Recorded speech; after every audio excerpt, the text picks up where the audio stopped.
Episode 61, Truth of Trading Channel. Driving around, talking, mind thoughts, mind games. Whoa! Messing with our mind here. We're going into crazy territory, you know.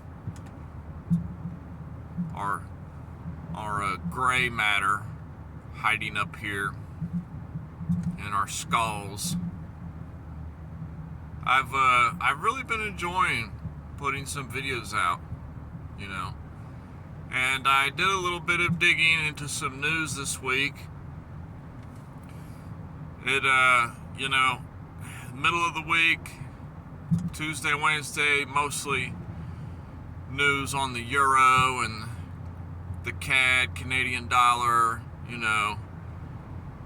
A lot of news on Wednesday on Canada.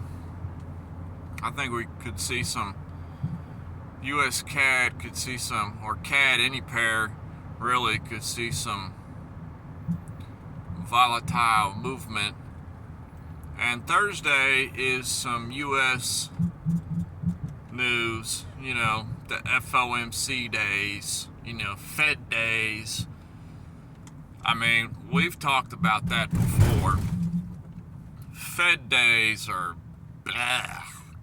You know, they are just nothing but an excuse to wipe the board on whatever assets you're trading, you know. Fed days are disgusting days to trade, you know. I mean, this is just personal opinion. I've made money on Fed days and I've lost money on Fed days. So this isn't like any bias of, oh, I've done nothing but lose money on Fed days, or, oh, I love Fed days because I've always made money on Fed days. This is just a neutral opinion.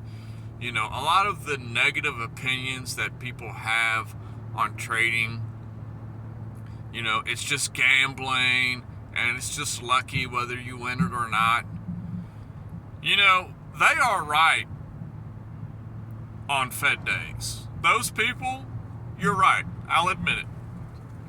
You're right. There's a few days a year where you are right. You are 100% correct that trading is gambling. And that is on Fed days. You know, people that they don't really come out and, you know, get out in the space and talk about, let's do this, how's it going, you know, get on the trading bandwagon. People that hardly never show up. Man, those are the people that if they show up on the Fed days, you already know what kind of trader they are. Straight up. You already know them the guys that, you know, they're looking for that quick buck. You know, them are the high risk takers. Those are the gamblers. You know, this Thursday we're going to see the gamblers pony up with their money, you know. And then you might disagree with me because you might have, you know, you whatever strategy you're playing, you win 100% of the time, whether it's Fed day or not. Man, kudos to you, bruh, my friend. You doing all right then, bruh. Why are you even listening to YouTube, people on YouTube? Why are you even worried about other people, you know? I mean, you must be lonely or something. You're trying to get some conversations on trading. If you're doing that good, you should be just ignoring everything around you and keep doing what you're doing. But Fed days are dangerous days. Thursday, I ain't touching nothing, you know. I might do some demo things just to show some examples, you know.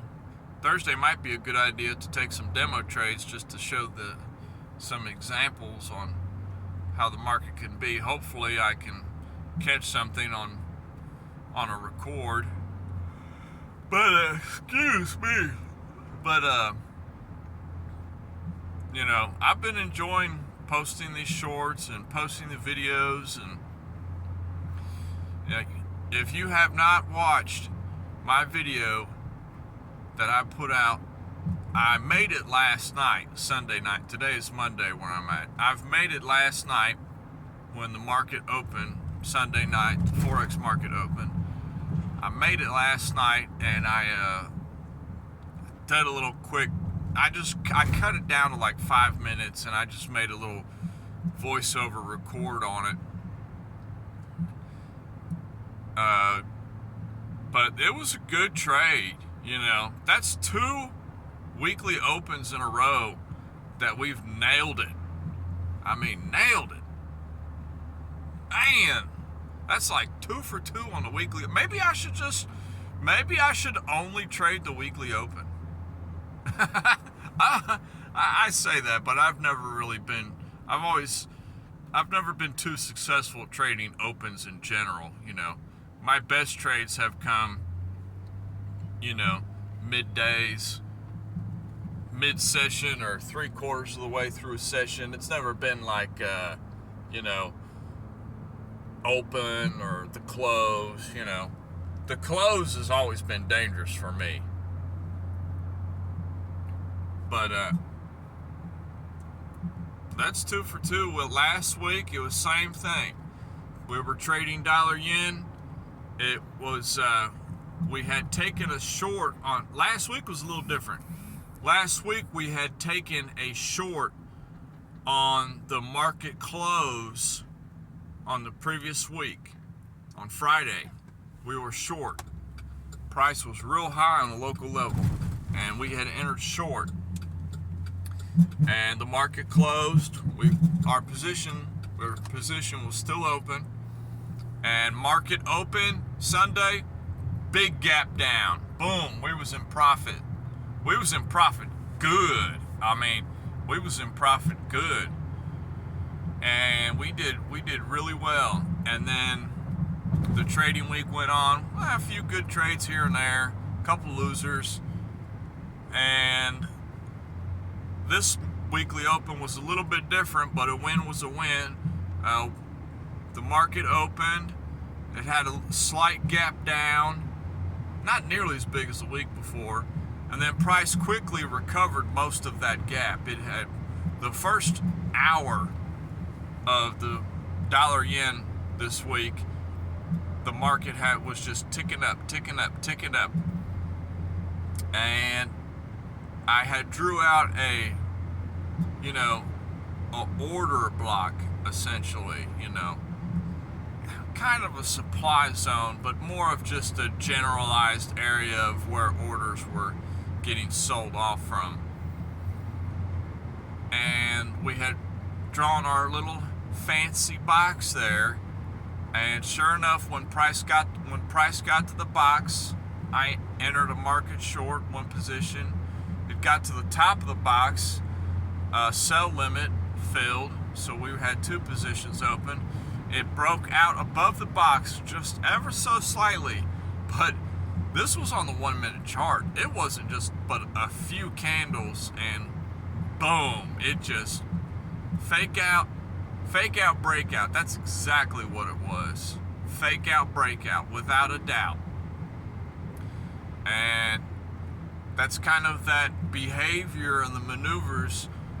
You're not always going to identify fake out breakouts that easy. But I had my invalidation point way above, and I was watching it, and I was thinking, you know, there's always a few minutes there where your fingers on the trigger and you're debating, am I wrong on this? Am I wrong? You start getting a little bit of a drawdown, you know. That's why your trading plan is critical ahead of time. I had a plan, I had an invalidation point, and I just held it. And it didn't go nowhere near the invalidation point. And it started going down, you know. Once I recognized where some possible long side liquidity could be on the higher time frame, the 5-minute, I mean, it was solid, you know. And now we in the money, you know. Trade's still up, but it's still going down, you know. So it's looking good, you know. I say we in the money. That was a demo trade, you know. All trades are demo trades on this channel. But it was a solid trade. I really enjoyed that trade, you know. And there was a little short example that I posted for shorts. I kind of enjoyed that. That was a clean trade, you know. That's why experience is a lot, you know. You see, you have something happen to you so many times that at one point, eventually, you start not doing that, you know. You get spanked enough for getting in trouble so many times, eventually you just don't get in trouble anymore. You don't do that. That was kind of how those trade goes. But I don't know why came across my mind just now. Perhaps I should change the name of the channel, you know. I mean, because yeah, it is the truth of trading, and it's the truth of my trading, you know. But I find myself more and more using technical analysis in most of my decision makings. It's kind of the mixture of which every successful trader uses some sort of form of technical analysis. And, you know, I find myself using it more and more, but it's also in mind of price behavior and how it behaves, you know. For now, we'll keep the name, but, you know, I had a couple ideas come across me. But I've been eyeballing some dollar pairs, you know, because this week there could be some potentials for the end of the week, you know. After Thursday, when Thursday's FOMC meetings come out and all that's said and done, then we might could get a clear picture of what trap was set before us, you know, and we could capitalize on that trap. But I have a couple ideas in mind, and you know, Euro USD, I'm not liking the chart right now. I was looking at it today for about 30 minutes, and sometimes you see what you see, but you also have your intuition, and my intuition was just saying, you know, I've had some great longs on that asset, but on that tradable pair, but I'm not seeing anything at the moment. So we're sitting on our hands for now. We're playing light. We're in dollar yen short. We're holding it for the time being. You know, probably get home, might move the stops down a little bit, keep it a risk-free trade. And other than that, everything's been going pretty good. I don't know why my mind is drawing a blank right now. I must be tired from work or something. It was busy at my job, but no excuses. That's why I'm grinding, you know. You gotta grind. You gotta do everything you can do to dig yourself out of this hole. This has nothing to do with trading. This has nothing. I mean, this just has to do with life in general. You have got to go hard every day to make every day happen to the fullest extent. And I am, even though I'm halfway through my life, it's like I'm just now starting to wake up on getting a fire under me to progress and to try to forward my life, you know.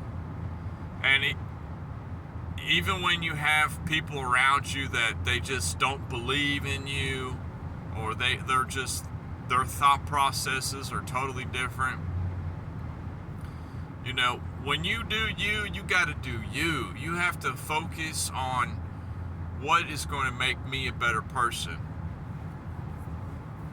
And last night I was just laying down right before I went to sleep, and I was thinking to myself, just the thoughts that were coming across my mind was, I was thinking about some of the things that I do that are not right. And then I was thinking about, okay, I know that's not right. I need to eliminate that from my life, you know. And I just there's many things that all of us do that aren't right. Whether it's eating wrong, whether it's we didn't work out that day, whether that's we're being kind of a dick to people at work, we're being rude to people around us, we're not being as good of listeners as we should be. There's a lot of things, that all of us do wrong every day. And I don't know what came over me last night. I'm laying in bed and I'm just thinking about a certain thing, and I'm like, I kind of honed in on it, and I said, I have got to stop procrastinating on that. Because you can blame it on this or that. I could blame it on procrastination. I can blame it on lack of discipline. But ultimately, it's all in your mind. It's in our minds. And we just have to focus and drive forward and get it done, despite how we feel, despite what people around us are saying. And I'm getting it done. I'm done playing around. I'm getting it done. And I'm eliminating one thing at a time. I cannot control everything. It is up in the air. All I can do is just focus on one task at a time and knock it out. And maybe that might come across to you too, as focusing on one task and knocking it out. I'm sure this is nothing for people, but this is just my mind speaking out loud. Focus in on one thing and get it done. And reach out to people that maybe you haven't. Another thought that came across my mind was certain people that I haven't talked to in a long time, and how I might need to reach out and just be like, hey, how you doing, friend? How you doing, brother? How you doing, girl? You been all right? Just reach out to people and just tell them you love them and tell them how hope everything's going great with them. Just give good wishes to people. I don't know why I've lived most of my life as such a negative, nasty person, And it's not like I was mean or anything like that, but I'm just endeavoring to be nicer to people. I have to treat people as I would want to be treated, not treat everybody with resentment and jealousy and hate because I'm not where I thought I was going to be, or he has this and I don't have this, or his family's like that and my family's not like that. Don't get into that comparison game. That is another subject for another day. That's a dangerous game. That really is a dangerous game. And that's why some platforms like Facebook and Instagram, there's nothing wrong with those platforms. There's nothing wrong with the people on there. But there's a certain aspect that's really popular on Facebook and Instagram that people don't seem to catch. It's the subtlety of the fact that generally when people are putting up on there, they're only putting up their best shot or their best picture. They're putting what's nice right up front for you to see. It's not really the true them. It kind of puts out a false image to me. And that relates to trading too. Just get on Instagram, and I don't know if Instagram uses hashtags. I never get on there hardly, but just look up, trading people, My goodness, man, that is just, whew. Is there not like a real person out there that's, half of them people I'm starting to think are just fake, and they've never actually traded anything in their life. Because they would be much more humble than that if they truly were, trading for a living. But that's all I got. Just some thoughts. We're looking at a few pairs. We'll see how it pans out. And I love y'all. Peace and love. And I'll holler at y'all later. Peace.